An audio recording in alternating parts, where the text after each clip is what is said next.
This video isn't about greed, it's about math. Imagine purchasing a home. Over the last 50 years, the price you pay isn't just influenced by the market or location. It's deeply affected by regulations. What was once a mere 12% of a home's cost now skyrockets to nearly 35 to 40% in many U.S. markets. Think about it.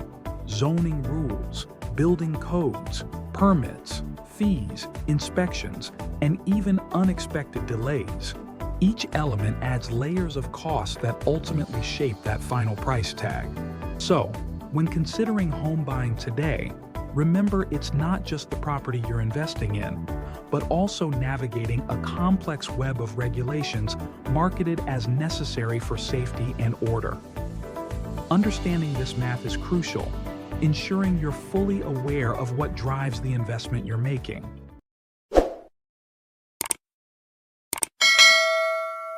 When people hear the word compliance, the first thought is often safety. Safety sells, especially to voters.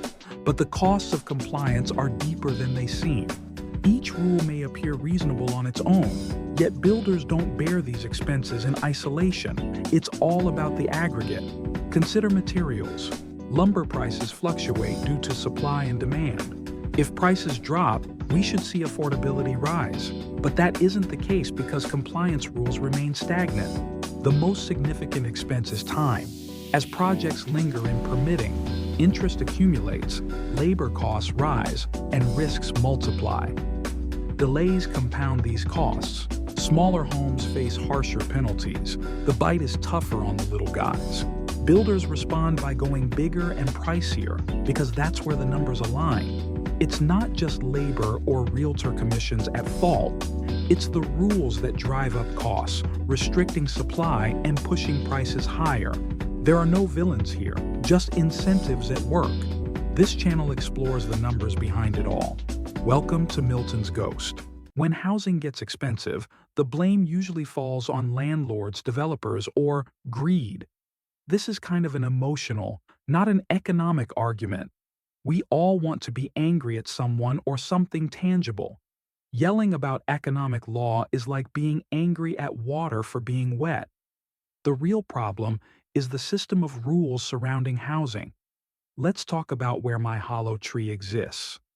Omaha, NE. A city that was long a bastion of conservative Midwestern ideals is also facing the affordability argument. Like everywhere else, Omaha restricts supply, inflates costs, and then tries to subsidize the damage it helped create. So how do people come up with prices for products? Housing, like everything else, is a product, the price of which is determined by supply and demand. Housing prices rise when demand outpaces supply. That's not ideology, that's economics. If our goal is more housing, it must be done within the reality that Omaha's code enforcers will restrict density of housing, lot splits, accessory dwelling units, multifamily construction in large parts of the city. If you have deep enough pockets, however, Omaha tends to look the other way. In many neighborhoods, you simply cannot build more housing, even if you want to. When supply is artificially limited, prices go up. And then our leaders are confounded as to why this is happening. Because the average man does not have time to discover why, they succumb to popular theories and the bloviating of officials. To put a finer point on housing prices and why many are left out of the opportunity to buy a house, let's look at average cost and finance. In Omaha, the average home price is roughly $285,000. This means the monthly payment will be about $2,300 with payment, interest, taxes, and insurance added in.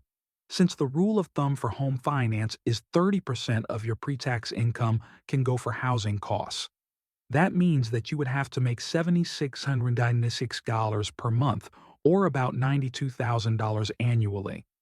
This house will be about 30% larger than the same new house built 50 years prior, while the family size has fallen by about the same amount. The result? Entry-level housing becomes financially impossible to build.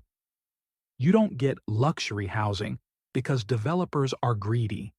You get it because it's the only product that can survive the regulatory stack. Here's the uncomfortable truth. There is no such thing as affordable housing policy.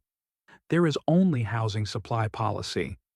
If you allow density, reduce permitting delays, eliminate minimum lot sizes, remove excessive parking mandates, streamline inspections, limit discretionary approvals, supply increases.